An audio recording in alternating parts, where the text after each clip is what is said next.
Oi, gente, tudo bem com vocês? Vamos dar início a mais um vídeo do Código Civil comentado. Mas calma aí, se esse é o primeiro vídeo que você abriu sobre os comentários do Código Civil, dá um pause, volta lá no canal do professor Bruno Criado e dê uma olhada nos outros artigos que a gente também já comentou por aqui. Não se esqueça de curtir, compartilhar e se inscrever no canal para ficar por dentro de todos os vídeos que a gente posta.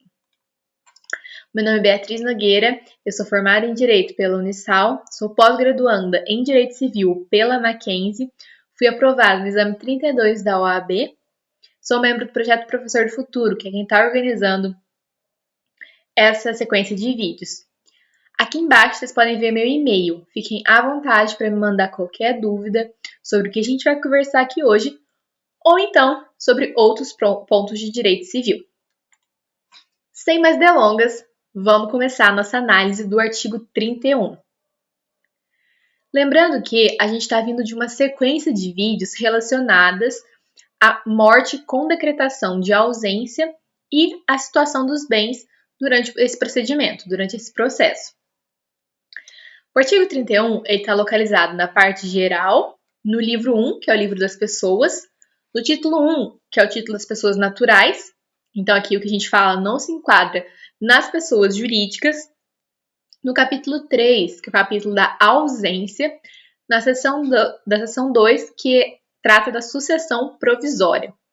Esse procedimento, esse processo de ausência, ele é dividido em várias fases. E nessa fase que a gente está vendo hoje, a sucessão é provisória, porque os herdeiros eles vão entrar na posse daqueles bens, porém não de forma definitiva. E aí a gente está analisando realmente quais são as garantias que o código traz para caso essa pessoa que desapareceu retorne ao seu lar, sua residência. Toda essa análise que a gente está fazendo sobre essas questões patrimoniais pode muito bem se encaixar na teoria do patrimônio mínimo, que diz que toda pessoa tem que ter um mínimo para desenvolver uma vida digna. Então, se eu estou garantindo o patrimônio de uma pessoa que possivelmente vai voltar, eu estou garantindo o mínimo para aquela pessoa sobreviver, para ter uma vida digna. Vamos agora à leitura do artigo 31, depois desses apontamentos que eu fiz. Referido artigo, ele diz que os imóveis do ausente só se poderão alienar, não sendo por desapropriação, ou hipotecar, quando o ordene o juiz para lhes evitar a ruína. Então, vamos dividir esse artigo, porque ele tem diversas informações. No primeiro momento, aqui a gente está falando sobre os imóveis, os bens imóveis que o ausente lhe deixa. E vai ser possível vender esses bens, que está ali na parte de alienar, ou hipotecar, com ordem judicial.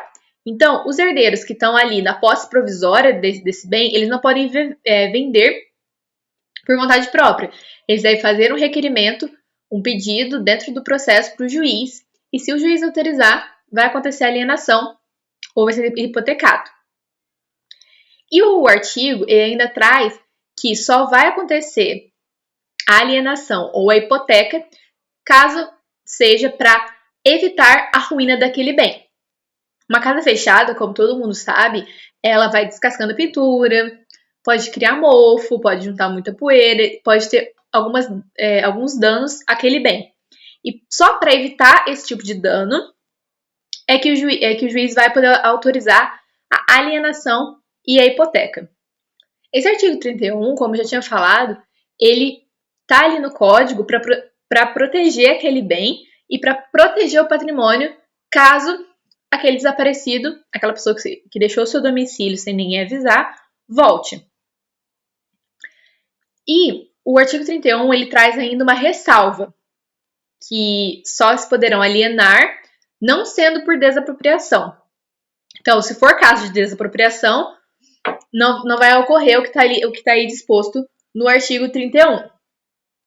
Lembrando que a desapropriação é um ato do poder público que vai retirar aquele bem daquela pessoa e vai utilizá-lo para uma função, algo que a sociedade esteja precisando. ele vai acabar se tornando um bem público. Sobre o artigo 31, o professor Flávio Tartucci diz que, quanto aos bens imóveis do ausentes, estes são, por regra, inalienáveis, ou seja, durante esse processo de ausência, não é possível vender, alienar esses bens, apenas com a ordem judicial, como indica o artigo 31. Eventualmente, para afastar a ruína, poderá o magistrado determinar a sua alienação. Aquele que tiver direito à posse provisória, mas não puder prestar a garantia exigida no dispositivo, será excluído. Então, aqui, o professor Tartucci diz que é necessário ter uma garantia, porque senão vai ser excluído dessa posse. De novo, mais uma vez, para poder proteger esse bem. E só vai ser utilizado se for para evitar ruína. E por que, em regra, eles são inalienáveis? Porque se fosse possível vender assim, sem nenhuma restrição, os herdeiros provavelmente poderiam se desfazer de todo o patrimônio deixado pelo ausente, e quando o ausente voltasse, se ele voltasse, ele estaria sem patrimônio nenhum. Então, a gente ainda está, como eu disse, na situação provisória, e tem um prazo para ela se tornar definitiva. Enquanto ela for provisória, nesse lapso temporal, os bens são considerados inalienáveis. Agora, Silva de Sá Venosa diz que os imóveis do ausente não podem ser alienados, assim como o Tartucci já tinha indicado, pois ainda fica latente a possibilidade de seu reaparecimento, como eu já tinha explicado para vocês. Contudo, os imóveis do patrimônio podem se apresentar em ruínas, necessitando de reparação e restaurações. Poderá não ser possível ou conveniente que esses reparos sejam feitos com a força da herança. Então, supondo que aquela pessoa que desapareceu deixa um certo dinheiro. O que o professor está falando é que esse valor não seria interessante ser aplicado para essa manutenção desse bem imóvel. Assim, por requerimentos interessados, quem seriam os interessados aqui? Esses herdeiros provisórios, que estão ali na posse provisória.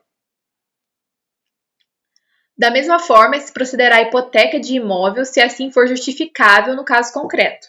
Então, tudo vai ser analisado no caso concreto, se teve mesmo ruína, se vai ser necessário mesmo alienação ou hipoteca.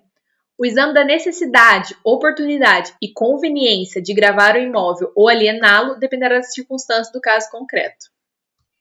Então, é preciso analisar a situação fática para ver se houve mesmo essa questão da ruína, da deterioração e da possível perda do bem. Caso não tenha essa questão da ruína, caso o bem esteja intacto, não tem por que aliená-lo ou hipotecá-lo.